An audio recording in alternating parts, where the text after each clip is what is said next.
Imagine que você esteja diante de uma situação difícil, que envolva você, sua casa e quem sabe toda a sua família.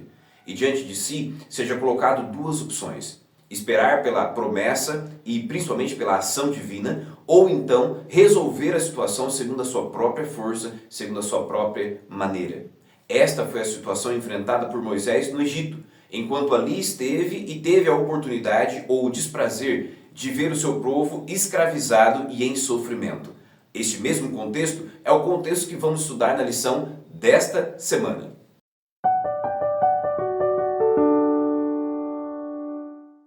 Olá, seja bem-vindo ao nosso canal e ao nosso encontro semanal para o estudo da Palavra de Deus através da lição da Escola Sabatina. Nós estamos iniciando um novo mês e, juntamente com este novo mês, estamos iniciando um novo trimestre, o qual, logicamente, estamos dando início a um novo tema da lição da Escola Sabatina, o qual espero que você tenha tido a oportunidade de adquirir e, quem sabe, ainda não adquiriu a sua lição, que você faça provisões o quanto antes para ter em suas mãos o material que será utilizado neste novo trimestre. Como já dissemos anteriormente, nesse trimestre estaremos estudando a lição que trata sobre o livro de Êxodo, o segundo livro do Pentateuco, o segundo livro da Bíblia, que tem para mim e para você uma infinidade de lições práticas e espirituais para nos ensinar e principalmente para nos encorajar a colocar em prática na nossa vida diariamente, ajudando eu e você não somente a crescer no conhecimento da Palavra de Deus, mas sobretudo também desenvolver a nossa fé neste Deus revelado através das páginas do livro de Êxodo. Por isso eu quero aqui reforçar o incentivo e o convite para que você adquira a lição da Escola Sabatina e dedique tempo ao estudo da Palavra de Deus, que nesse trimestre, de forma especial, estará se debruçando sobre o livro de Êxodo, livro que você tem à sua disposição na sua Bíblia, em sua casa. Então desafio você, quem sabe, a tirar agora esse período de 3 meses para dedicar um espaço de tempo especial, a fim de não somente ler, mas estudar com carinho, com atenção, este livro tão importante contido dentro da Palavra de Deus. De modo especial, quero agradecer a você que tem acompanhado e principalmente acessado esse conteúdo a cada semana para aprender e principalmente se aprofundar no estudo da Palavra de Deus. A você que já é membro dessa Escola Sabatina, seja muito bem-vindo. E a você que chegou agora, que está assistindo este conteúdo pela primeira vez, eu quero te fazer um convite para que você se inscreva neste canal, deixe o seu like, o seu comentário, diga-nos de onde você está assistindo este conteúdo e, de forma especial, compartilhe também para que mais e mais pessoas tenham o privilégio e a oportunidade de ter acesso a essa informação tão preciosa e importante que nos enriquece e principalmente nos ajuda a crescer na vida espiritual. Quero aqui deixar um abraço especial a todos os irmãos que nos acompanham aqui na região de Jaíba, distrito de Jaíba, na cidade de Jaíba, aqui em Minas Gerais. Mas também os irmãos que estão em São Francisco, os demais amigos que estão em Minas Gerais, São Paulo, quem sabe também em Santa Catarina, Rio de Janeiro, Rio Grande do Norte, na Bahia. E aqui estendo o nosso abraço não somente para aqueles que estão aqui no Brasil, mas em especial também para aqueles que estão além de nossas fronteiras. Os nossos irmãos que nos acompanham em Portugal, Moçambique, aqueles que estão nos Estados Unidos e espalhados por outros locais do mundo que estão acompanhando este conteúdo. Muito obrigado pela sua participação e por fazer parte dessa grande classe da Escola Sabatina que tem como objetivo disseminar, espalhar a palavra do Senhor. Como dissemos anteriormente, estamos iniciando um novo trimestre e neste novo trimestre, com certeza, eu e você seremos ricamente abençoados. Então, logicamente, nesse momento, quero convidar você a irmos juntos a uma oração pedindo a bênção de Deus sobre a sua vida, sua casa, sua família e sobre o estudo que faremos, a fim de que o Espírito Santo abra o nosso entendimento e nos conceda a oportunidade de acessar aquilo que o Senhor há de revelar para mim e para você. Logo, aonde quer que você esteja, participe conosco desta oração e iniciemos juntos esse trimestre e essa lição a fim de obter do Senhor as bênçãos que Ele nos reserva. Oremos juntos.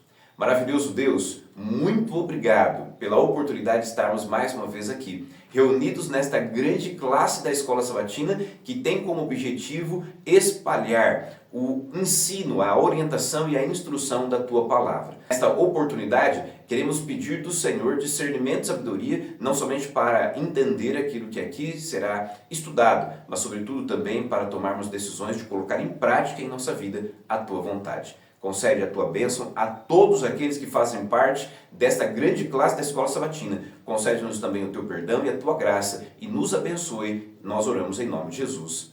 Amém. Muito bem, ao iniciarmos esse trimestre, a lição na Escola Sabatina nos concederá o privilégio de termos a oportunidade de estudar todo o livro de Êxodo, destacando alguns pontos importantes. Logo, a primeira lição desse trimestre inicia com o seguinte título geral: O povo oprimido e o nascimento de Moisés. O verso para memorizar se encontra no livro de Êxodo, no capítulo de número 2, no verso de número 23 até o verso de número 25. Então convido você a abrir a sua Bíblia e ter também em suas mãos a lição da Escola Sabatina, para que juntos possamos ir diretamente ao contexto dessa lição. O verso para memorizar diz o seguinte: Os filhos de Israel gemiam por causa da sua escravidão. Eles clamaram e o seu clamor chegou até Deus. Deus ouviu o gemido deles e lembrou-se de sua aliança com Abraão, com Isaque e com Jacó. E Deus viu os filhos de Israel e atentou para a sua situação. Então entenda, a lição inicia trazendo para mim e para você um resumo daquilo que será abordado dentro de toda a lição desta semana. Como dissemos anteriormente, o título destaca algo muito importante: o povo oprimido e o nascimento de Moisés. Já pelo título, a lição chama a minha e a sua atenção para um contraste importante que será aqui abordado e discutido. O que? O contraste entre o povo e Moisés, entre o sofrimento e a opressão que o povo vivia e principalmente o nascimento deste, que por meio de Deus será usado como instrumento para oferecer ao povo libertação e alívio do sofrimento e da escravidão. E dentro deste contraste apresentado já pelo título da lição, o verso para memorizar destaca aquilo que estava ocorrendo e principalmente qual seria a atitude ou a ação de Deus a fim de resolver aquela situação. Se você observar com cuidado aquilo que está descrito no capítulo 2, versos 23 a 25, você notará que o texto deixa em relevo ou coloca em destaque algumas situações e principalmente as ações de Deus. Note, o texto vai dar destaque ao gemido do povo e ao seu clamor. E diz que este gemido e clamor chega até a presença de Deus. Uma vez que esse gemido, este clamor, esse sofrimento alcança a presença do Senhor, o texto então destaca quais serão as ações divinas em favor do seu povo. O texto destaca que Deus ouviu, se lembrou da aliança, viu a situação e atentou-se então para o povo. Você notará com bastante clareza que o livro de Êxodo nos coloca sempre diante deste contraste: a ação ou a necessidade do povo e principalmente a resposta e a ação divina, a fim de auxiliar e principalmente salvar e libertar o seu povo. A lição de sábado ainda acrescenta alguns detalhes importantes e diz o seguinte: o livro de Êxodo está cheio de relatos de pessoas oprimidas, marginalizadas, perseguidas, exploradas e desprezadas. Assim, aqueles que hoje se sentem abandonados, esquecidos e escravizados, podem encontrar esperança, pois o mesmo Deus que salvou os hebreus também pode e quer nos salvar hoje também. A lição ainda acrescenta: ele ouve o clamor dos oprimidos, vê as suas lutas, observa as suas lágrimas e vem em seu auxílio. Essa é uma das grandes verdades apresentadas no livro de Êxodo. O livro que trata sobre libertação, trata sobre restauração e principalmente sobre a ação divina de nos conceder a oportunidade de escolher viver na escravidão ou então optar pela obediência e uma vida de libertação e bênção segundo a vontade de Deus. A lição ainda vai adiante, diz assim: Deus toma a iniciativa de libertar aqueles que confiam nele. Por isso que devemos estudar o livro de Êxodo, pois ele aponta para o que Jesus fez por nós. É um livro que trata da redenção, libertação e salvação. E tudo isso nos pertence pela fé em Cristo Jesus. Então note, como o próprio contexto geral do livro nos apresenta, esse é um livro que vai tratar sobre uma situação de opressão, escravidão e sofrimento e a ação de Deus a fim de oferecer ao povo algo contrário a tudo isso, oferecendo libertação, restauração e salvação completa.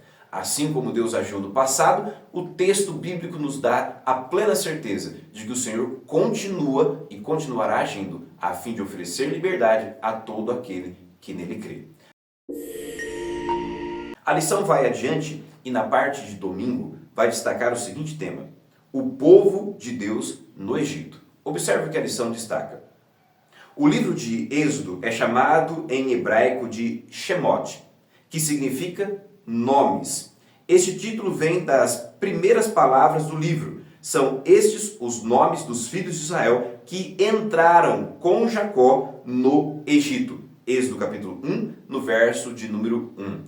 Note algo interessante. O livro de Êxodo, assim chamado por meio da tradução grega do Antigo Testamento, na versão hebraica é chamado de Shemot, os nomes. Isso não somente porque ali relacionará os nomes dos filhos de Israel que entraram no Egito, mas também por um motivo especial. O livro de Êxodo é um livro que destaca os nomes de Deus. Em especial, o nome pelo qual ele quer ser conhecido, e veremos isso adiante, mas principalmente outros nomes que o próprio Deus atribui a si mesmo. Logo, o livro de Êxodo, além de tratar sobre libertação e salvação, trata também sobre a revelação de quem é o Senhor. E isso é um detalhe extremamente interessante e importante que vamos explorar mais ao longo desse trimestre. A lição vai adiante e na pergunta de número 1, chama a minha e a sua atenção para o seguinte ponto.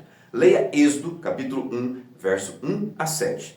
Que verdades cruciais é apresentadas neste texto? Leia com cuidado o texto citado e deixe nos comentários a sua resposta, a fim de que possamos dialogar um pouco mais sobre aquilo que a palavra de Deus nos ensina. A lição vai adiante e acrescenta o seguinte: o livro de Êxodo começa com um lembrete da bênção de Deus. Quando o patriarca Jacó e sua família se estabeleceram no Egito, era apenas 70 pessoas. Gênesis capítulo 46, verso 27, bem como Êxodo capítulo 1, verso 5.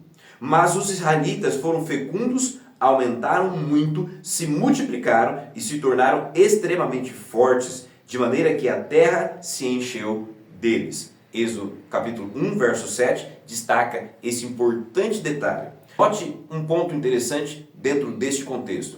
Anteriormente, Deus havia por diversas vezes dito e reforçado a Abraão e aos demais patriarcas a promessa de que ele, Deus, faria da casa ou da família de Abraão uma grande nação. Abraão peregrinou pelas terras de Canaã por vários anos e sua família, logicamente, cresceu. Contudo, quando Jacó e seus filhos descem para o Egito, eles contam com um número de 70 pessoas e ali se instalam, mas a promessa de Deus se cumpre. E o povo de Israel cresce em número e força. E você notará algo interessante. O povo cresceu de tal maneira e se multiplicou de tal forma que o próprio rei do Egito tomará isto como algo que seja para o povo do Egito um problema. E por conta disso também agregará motivos para não somente oprimir, mas principalmente escravizar o povo de Deus. Mas em especial e em primeiro lugar, fica aqui algo importante para mim e para você.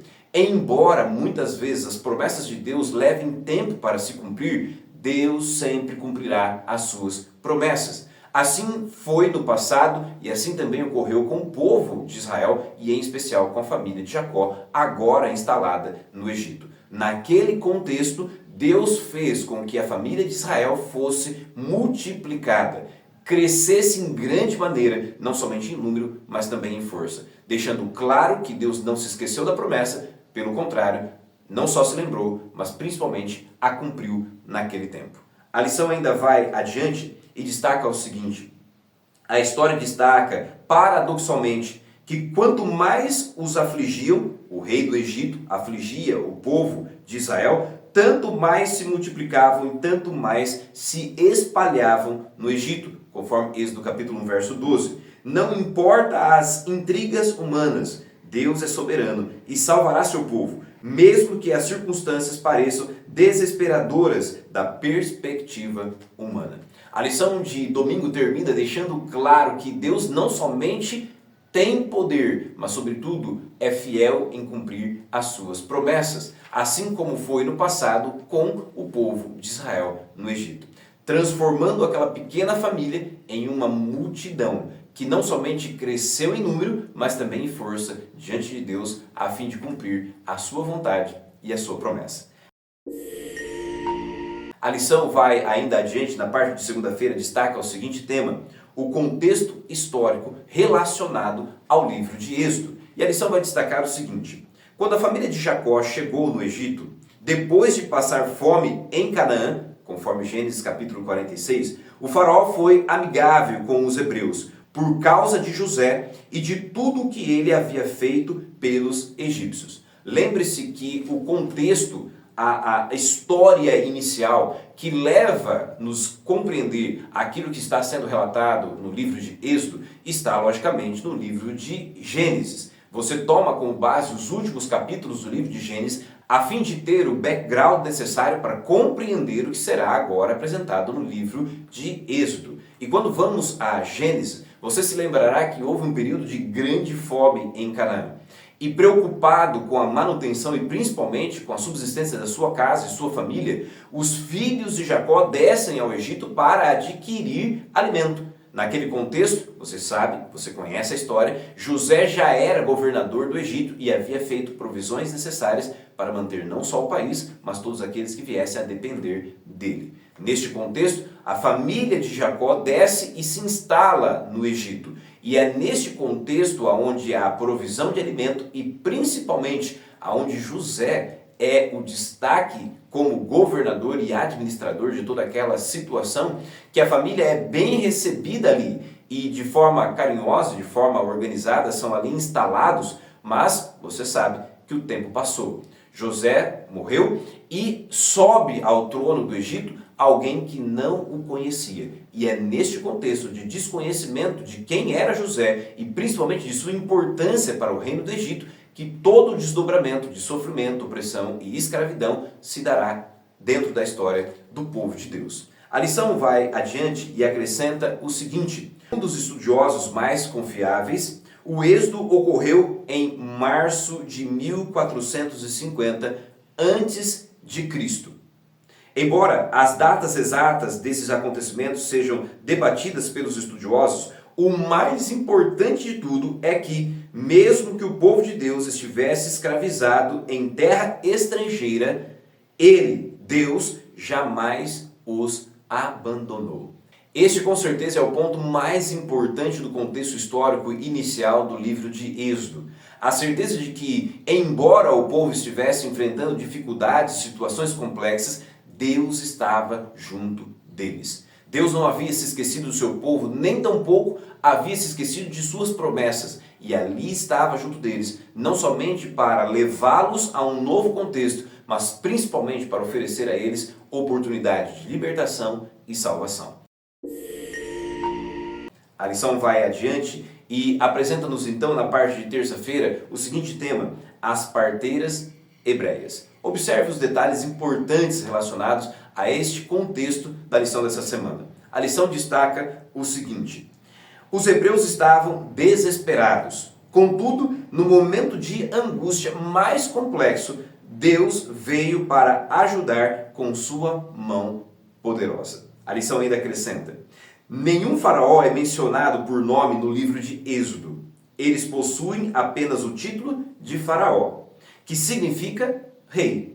Os egípcios acreditavam que o faraó era um deus na terra, filho de deus Ra, e também identificado como os deuses Óris e Osíris.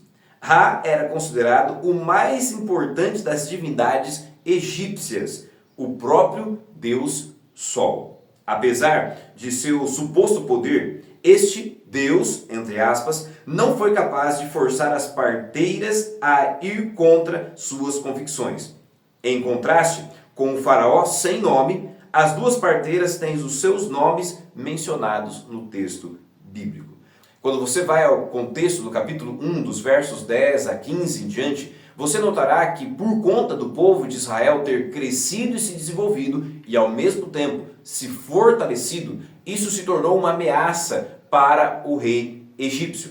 E a fim de neutralizar esta ameaça, o rei do Egito então empreendeu uma estratégia contra o povo de Deus. A estratégia era a seguinte: ir até as parteiras hebreias e solicitar que elas viessem a matar os meninos que nascessem entre os hebreus.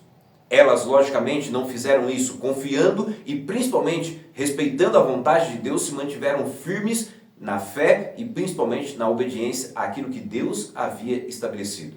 Logo, uma vez que elas não atenderam o pedido do rei do Egito, ele então passou para outras alternativas, a fim de neutralizar não somente a força do povo, mas principalmente dar fim aos meninos hebreus que estavam nascendo naquele contexto. A lição vai adiante e diz assim: quando o faraó viu que seu plano havia falhado, que plano? O plano de então exterminar os meninos no momento em que eles nascessem, ordenou aos egípcios que matassem todos os meninos hebreus recém-nascidos. Eles deveriam jogá-lo no rio Nilo, provavelmente como uma oferta a Ap, o deus do Nilo, que também era um dos deuses da fertilidade. O propósito do decreto de morte era dominar os hebreus, aniquilar os descendentes do sexo masculino e assimilar as mulheres à nação egípcia. Note como que de forma sutil, mas sobretudo de forma objetiva,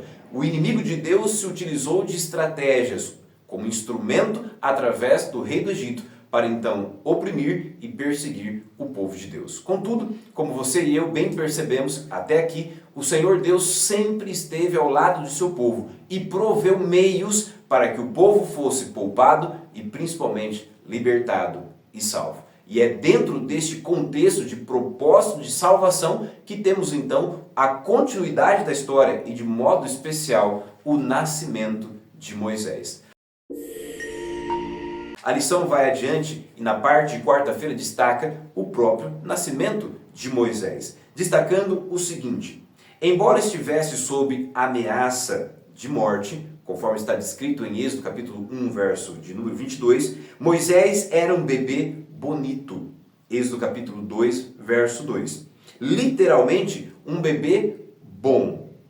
O termo hebraico indica mais do que beleza externa, sendo usado, por exemplo, para descrever a obra de Deus durante a semana da criação, quando ele declara que tudo era bom. Gênesis capítulo 1, verso 4, verso 10, 12, 18, 21 e 25. E até mesmo que tudo era muito bom, conforme Gênesis capítulo 1, no verso de número 31. Logo, o texto está destacando algo interessante para mim e para você.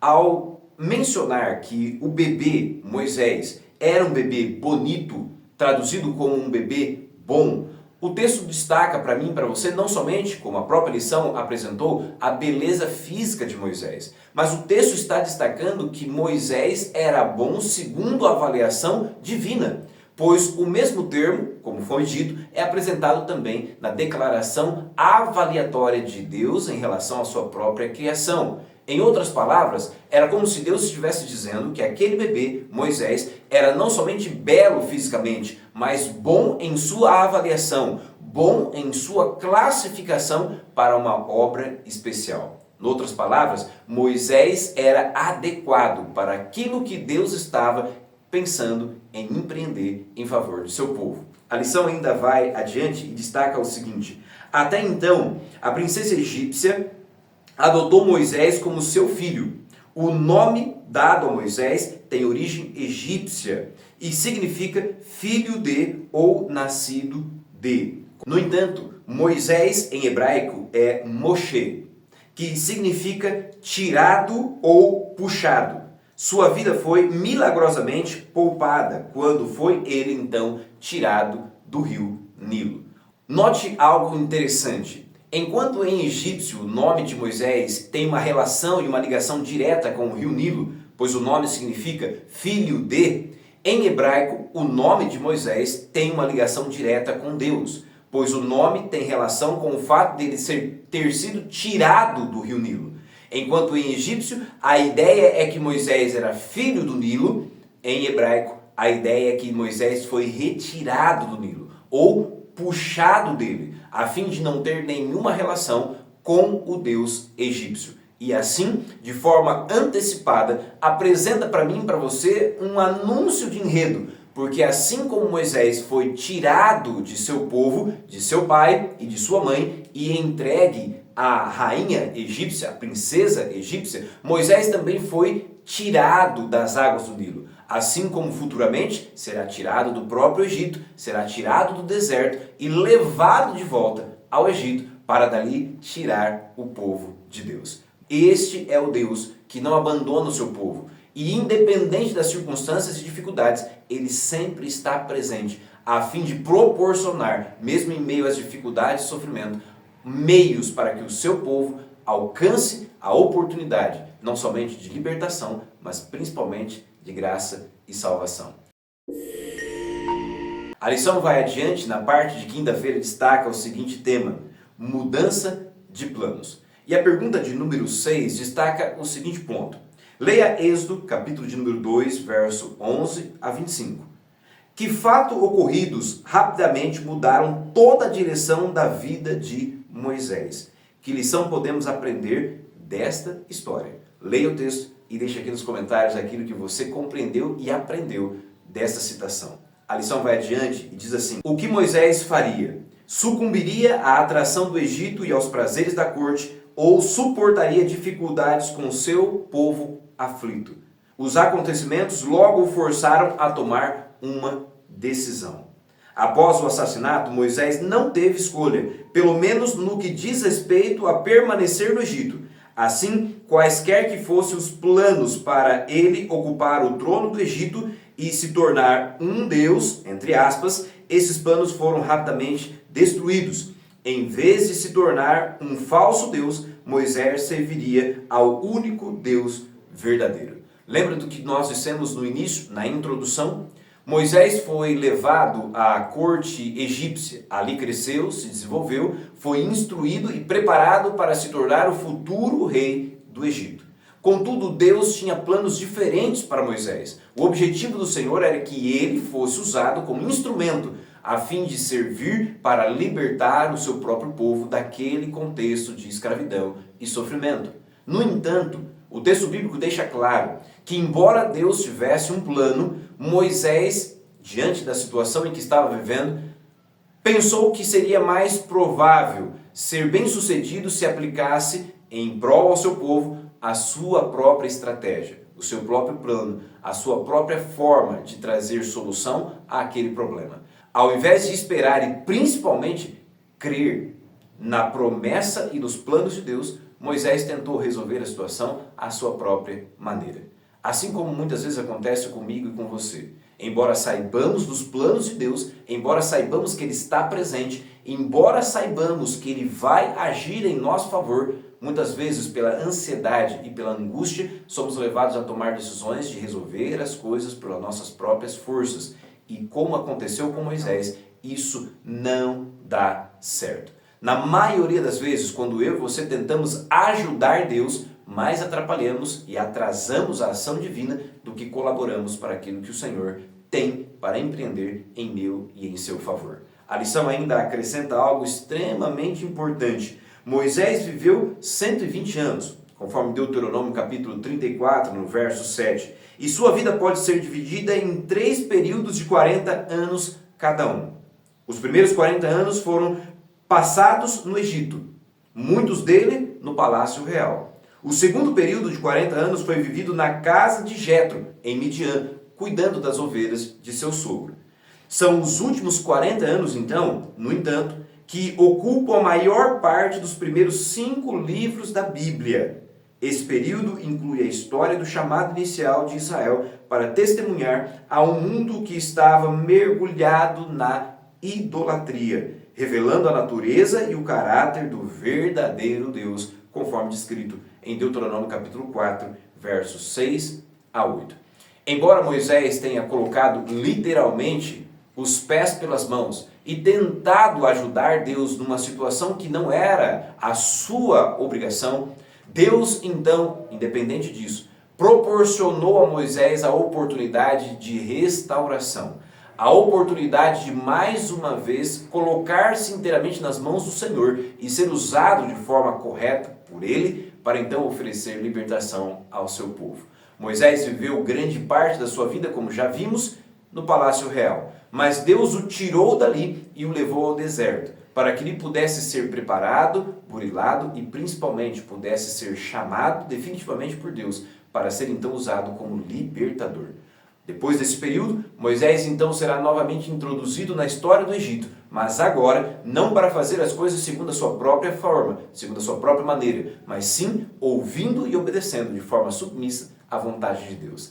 Este será o contexto que daremos então sequência aos estudos durante todo esse trimestre, entendendo melhor como Deus utilizou-se de Moisés para oferecer ao povo libertação, salvação e formar uma grande nação. E que por meio deste estudo, eu e você entendamos, assim como Moisés, que independente dos erros que cometemos, independente da opressão e das dificuldades que enfrentamos, Deus sempre estará pronto e preparado para nos oferecer uma segunda chance e principalmente cumprir na minha e na sua vida as suas promessas. Que Deus o abençoe de modo especial e que de forma carinhosa esse primeiro momento, essa introdução a esse tema tão importante do livro de Êxodo possa impactar você, de modo que possamos caminhar juntos durante todo esse trimestre, crescendo, nos desenvolvendo e aprofundando o nosso conhecimento na Palavra de Deus. Eu encontro você na próxima semana e de forma especial espero que Deus continue derramando sobre você, sua casa e sua família as bênçãos de Deus.